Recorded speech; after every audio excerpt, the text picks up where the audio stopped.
friends, welcome back to a new video. Welcome to my spring reading list. Spring is here, spring reading is here, and I'm excited to share 7 books that I want to read this spring into early summer.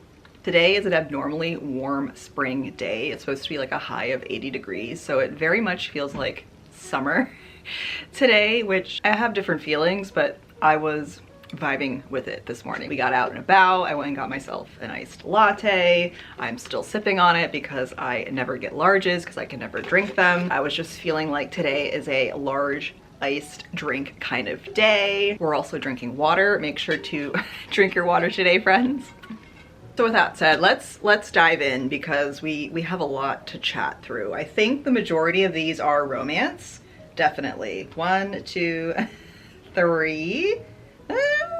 3 romance, 2, 3 fantasy, 3 cozy fantasies, and 1 contemporary fiction mystery. I don't know. We have variety here. You guys know how it is here. Let's dive in, shall we? All right, I'm gonna start with romance because the first one I want to share with, I already started reading it on audiobook. So I started listening to it a couple weeks ago on a random drive home. I needed to drive like 3 hours to go to my parents. If you saw my last vlog, my I'm stuck vlog, I talked through how scattered my brain was and how scattered my currently reading situation was. But this is one of the books that I am currently reading and kind of paused on because, well, we'll get into it. The Wisteria Society of Lady Scoundrels by India Holton. This is a historical fantasy fiction? No. Historical fantasy romance?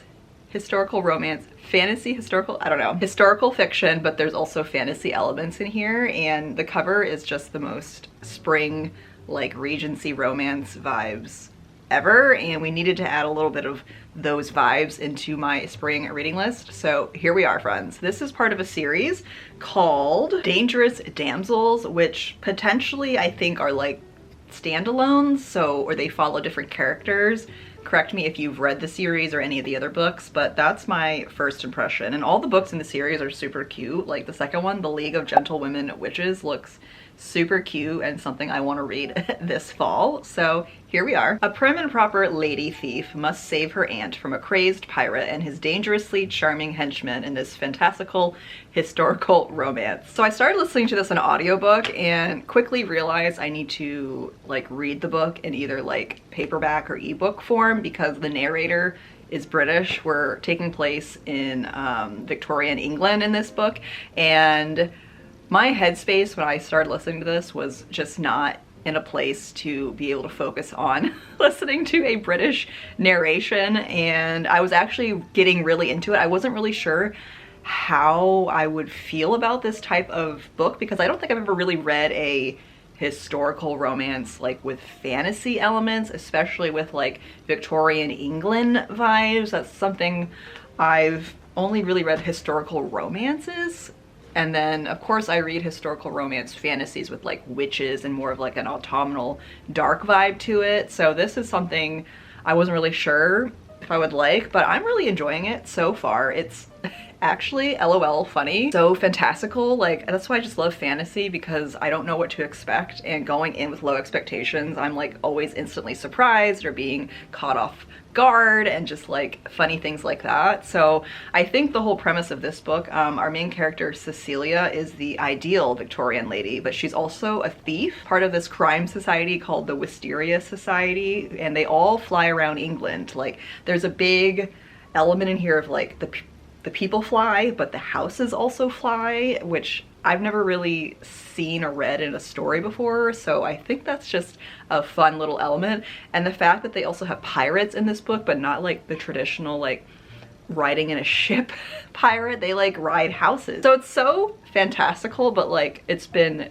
executed pretty well so far. I'm only made it to chapter 8 and it's been a little bit since I've read it. So I think once I finish my like dark romantasy that I'm currently reading, Kingdom of Claw by Demi Winters, I'm gonna focus on finishing this because we gotta start this spring reading list, guys. And there's just so much to read that I'm hoping once, you know, April gets here, I'll be able to kind of breeze through these, because once May hits, my life is going to be very, very busy and chaotic with work. Moving on to my second book, second romance, The Strawberry Patch Pancake House by Laurie Gilmore.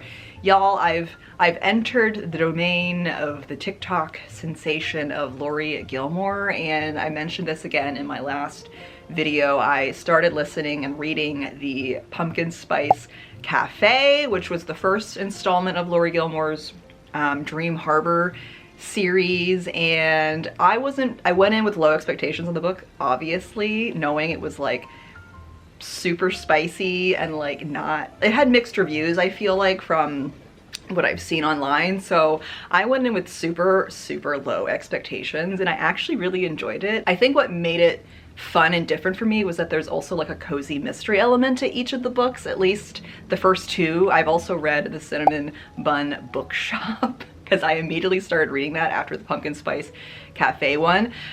And I don't know, I just feel like how my brain has been, how my mental health has been, I just need a very low stakes romance with a lot of spice apparently to just make me feel a little bit better, and honestly it's been working. So I picked this up when I was out and about on my solo date. So if you did not see that video, make sure to go check out that video, because there's a lot of bookish shenanigans and just scattered thoughts in that video. So I decided to get the Strawberry Patch Pancake House, which is a spring book. All of her books have like a seasonal like backdrop in it, and I know the second book, based on reviews I read, the Cinnamon Bun Bookshop or bookstore or whatever, people were a little bit disappointed that it was kind of like a summer romance when they thought it would be like more of a autumn romance. So just putting that out there if you are new to Laurie Gilmore and are interested in trying to read these.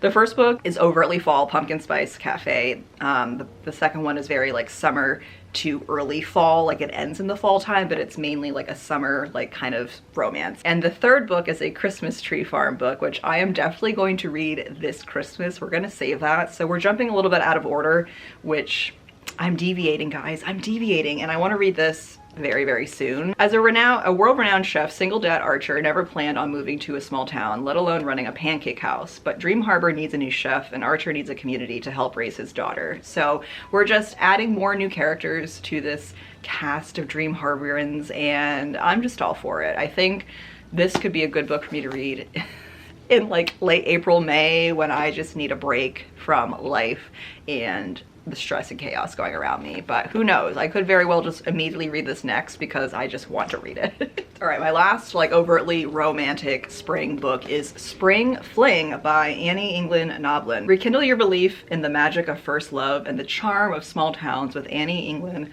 Noblin's delightful friends to lovers romantic comedy. I just picked this book up on a whim when I was out shopping and was just drawn to the cover, the title. It's just all very spring vibes, and that's just something I need. I need a little bit of overtly spring vibes. You guys know what I mean. So this takes place in Clay Creek, Arkansas, which I just think is super cute, and knowing it's a friends to lovers rom-com, it's giving me like Emily Henry vibes. So I'm curious to see how I will fare with the writing in comparison to like other like friends to lover rom-com books that I've read. So this will likely be just another low stakes book that I read when I'm feeling a little bit low or just wanting to like immerse myself in those romantic feelings. Moving right along to fantasy.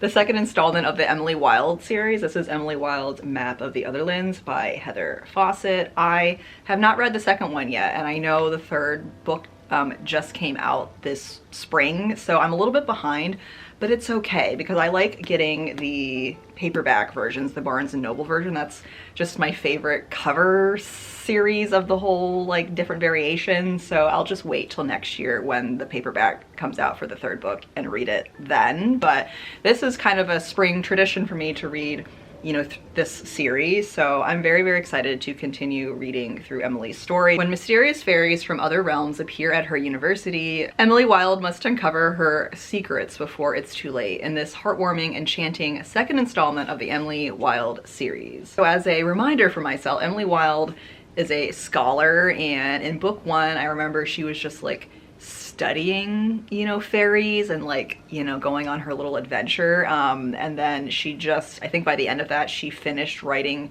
the world's first comprehensive encyclopedia of fairies. So in this book, she's focused on her next project as a scholar, which is making a map of the realms of the fairy, which you guys know I love maps. Is there a map in here?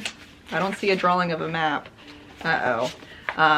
But yeah, so this will be just a nice little cozy fantasy to maybe read outside on the patio, take myself out on a picnic, you know, be out in nature. I also just really love reading more nature-focused books when it's spring and summer, because after a long, dark winter, I've been cooped up too long. I need to go outside, touch some grass. I actually did that today and it just felt so grounding. So if you are outside today and it's a little bit warm, go touch the grass, guys. Go touch it. All right, my next book I feel like is like an April showers type of book. The Rainfall Market by Yeong-Gwang. I think I found out about this book in Morgan Long's Patreon, like in her chat.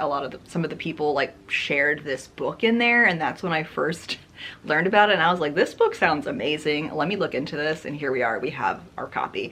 If you could swap your life for a better one, which would you choose? On the outskirts of Rainbow Town, there is an old abandoned house. They say that if you send a letter detailing your misfortunes there, you could receive a ticket. If you bring this ticket to the house on the first day of the rainy season, you'll be granted entrance into the mysterious Rainfall Market, where you can choose to completely change your life. So this is like a cozy magical realism fantasy book, and it's also by a Korean author, so it's been translated into English, and I'm really excited to see how I will like this book, because it's giving me Night Circus vibes with the whole premise of like you get a ticket and you go to this like market or this tent that only appears, you know, once in a blue moon or like once a year annually. So I'm really liking like that aspect of things. And our main character, you know, she's lonely, she has no like hope or like goals or prospects for her future, and her life just kind of stinks. So she's hoping that she can go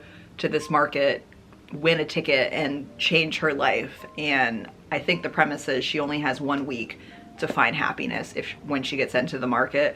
So will she find happiness? Will she not? I think this book will have a nice little message at the end too, just about, you know, life and all of that stuff. So excited to read this one. It's also pretty short.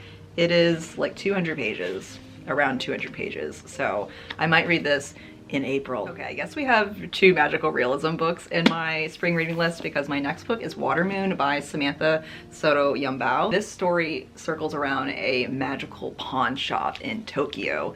A woman inherits a pawn shop where you can sell your regrets, and then embarks on a magical journey when a charming young physicist wanders into the shop in this dreamlike and enchanting fantasy novel. On the back streets in Tokyo lies a pawn shop, but not everyone can find it. Most will see a cozy ramen restaurant, and only the chosen ones, those who are lost, will find a place to pawn their life choices and deepest regrets.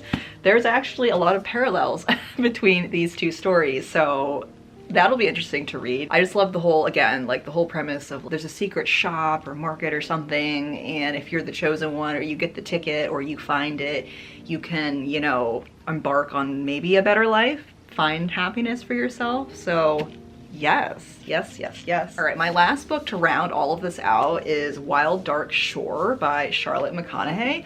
I did not realize when this book was being promoted that I've read one of Charlotte McConaghy's books, Once There Were Wolves. I read this a couple years ago. I think I actually started reading this when I was in the UK, flying back to the States when I went over to England and also to Scotland, because this one takes place in Scotland and it's about like wolf preservation, animal, you know, wildlife type stuff. And this one also has an environmental factor to it as well. Dominic Salt and his 3 children are caretakers of Shearwater, a tiny island not far from Antarctica. Home to the world's largest sea bank, Shearwater was once full of researchers, but with sea levels rising, the salts are now its final inhabitants. Until, during the worst storm the island has ever seen, a woman mysteriously washes ashore. I know from Once There Were Wolves, Charlotte McConaghy's writing has like a dark mystery environmental element to it, and since this one took place in Scotland, this one takes place in Antarctica with researchers, so I really like the fact that she's highlighting